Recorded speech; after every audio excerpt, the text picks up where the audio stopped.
Го исполнија кавадаречкиот плоштад синоќа теквешките лозари. Оттаму ја пренесоа протестната порака до винариите и владата дека нема да дозволат некој да манипулира со нивниот труд. На сплотените теквешки издруженија им се придружија и лозари од другите краишта на Македонија. Може ли од тие колач од нации ние да пробаме? Па доста му е на винариите. Не умреа, бе.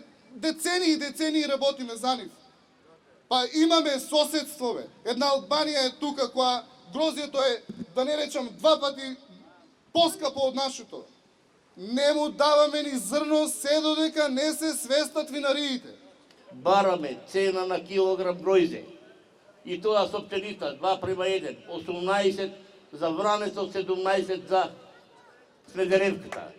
Валандово бара како од кавадарци цената да биде повисока. 18 со 17. И динамиката да се не само они да берат, а ние да чекаме со недели.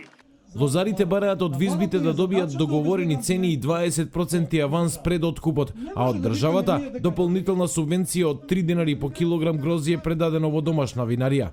Со законот за тутун, тутунарите трајно го решија проблемот со откупот и цената, велат лозарите, и побараа од владата законот за тутун да го преслика во законот за вино.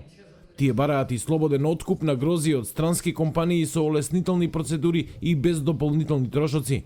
Лозарите поддршка добија и од Конфедерацијата на синдикати на Македонија.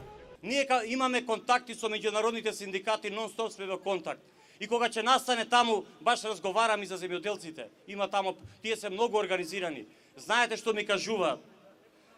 Кога вика земјоделецот ќе почне да ги пали тракторите, се тресе државата. Државата, луѓе, се тресе, а не винариите.